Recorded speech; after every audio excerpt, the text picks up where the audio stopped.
In early 2020, I learned I had severe gluten sensitivity, so unfortunately long gone are the days of enjoying a delicious Disneyland churro.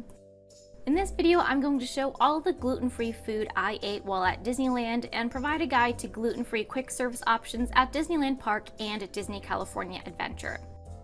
As a note, I have non-celiac gluten sensitivity, so this guide will include some gluten-free friendly items.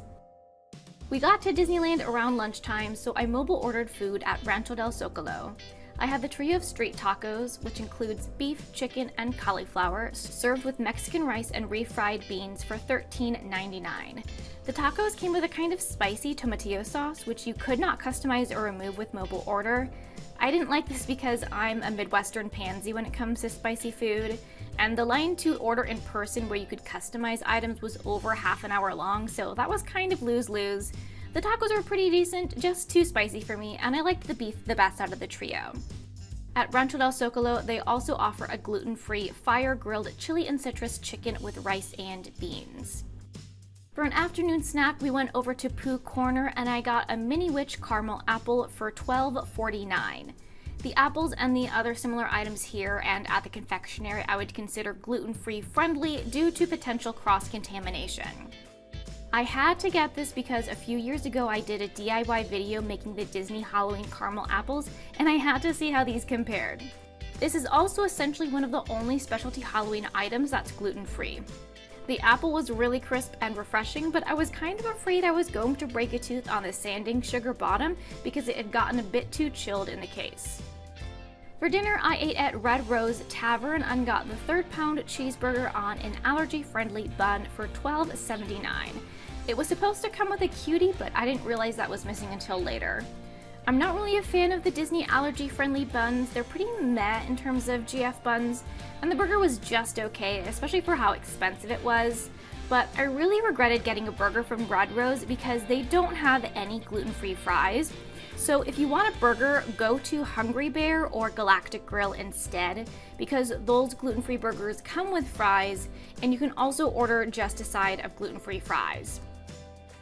Now for breakfasts, I always bring along these gluten-free muffins from Lucky Spoon Bakery that I get at Sprouts. I also have a mild egg sensitivity, which cuts out eggs for breakfast options, and quick service breakfast options at Disney in general are really limited, so I always make sure I have breakfast food options on hand. We started off the next day at Disney California Adventure and had lunch at Pim's Test Kitchen, which I absolutely loved. All of the food aesthetically looked so good, and they actually had the chef come out and give me my mobile order. I got the PB3 Superb sandwich with PB&J, banana, and candied bacon on gluten-free bread with a micro banana smoothie and potato barrels, aka tater tots, for $13.19, as well as the Kids Teeny Pimini, which is toasted ham and provolone, marinara dipping sauce, a cutie, yogurt, and a drink for $9.99. These sandwiches really hit this spot. I love a good PB&J, and the tater tots were so delicious and crispy. I would have taken a double serving of them. The banana smoothie, sadly, was actually pretty disgusting and tasted really artificial. At Pim's, you can also get the adult and kids versions of both sandwiches, as well as a Caesar salad. For a snack, we went over to Jack Jack Cookie Num Nums, and I got the gluten-friendly Incredi cookie for $6. I would describe this as a cross between a sugar cookie and a shortbread with jam in the center. The jam was almost good, and overall I enjoyed the cookie. The cookie is likely baked in a shared kitchen, which is why it's only gluten-free friendly, or gluten-friendly as Disney calls it. We popped back to Disneyland for dinner, and I did a mobile order from Refreshment Corner. I got the gluten-free hot dog basket, which comes with chips for $8.79. It took a full 30 minutes for my mobile order to be ready, so this was mainly satisfying because I was so hungry, but it also felt like a decent value for the price. For a late night snack before World of Color, we stopped in Trolley Treats at DCA, and I got the Reese's Rice Krispie Treat for $6.49. The rice cereal used is now gluten-free, so this was a great gluten-free friendly treat, and I also saved some of this for a bit of breakfast the next day. We were at Disneyland Park the next morning and went to Galactic Grill for a late breakfast / early lunch. I got the loaded breakfast sandwich for $10.99, which comes with 2 sausage patties, egg, cheese, and bacon on an allergy-friendly bun.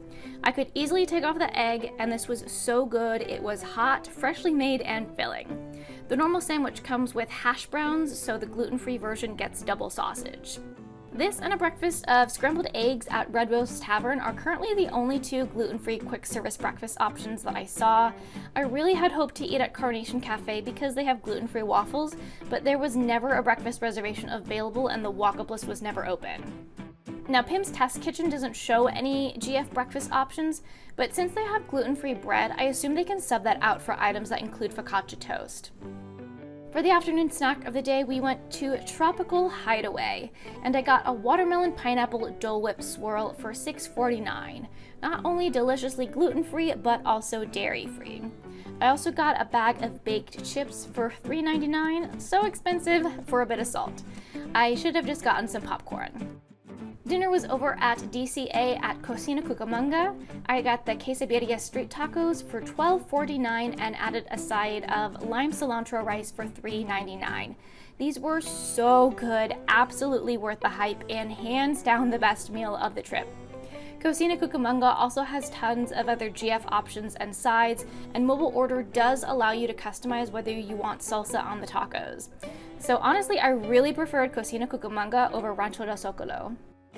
Then, for late night dessert with fireworks, I got the chocolate chip cookie from Jolly Holiday Bakery for $3.99. The cookie came warmed and it's sealed from an outside manufacturer, so it should be celiac safe. This felt like the gluten-free version of a cookie num num, and it was better and cheaper than the Incredible cookie, so delicious.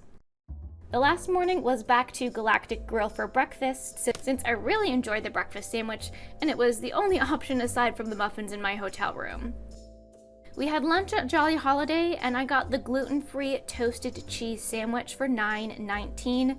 No tomato soup because I dislike tomatoes in all forms. This was definitely the saddest meal by far, and so expensive for what it was.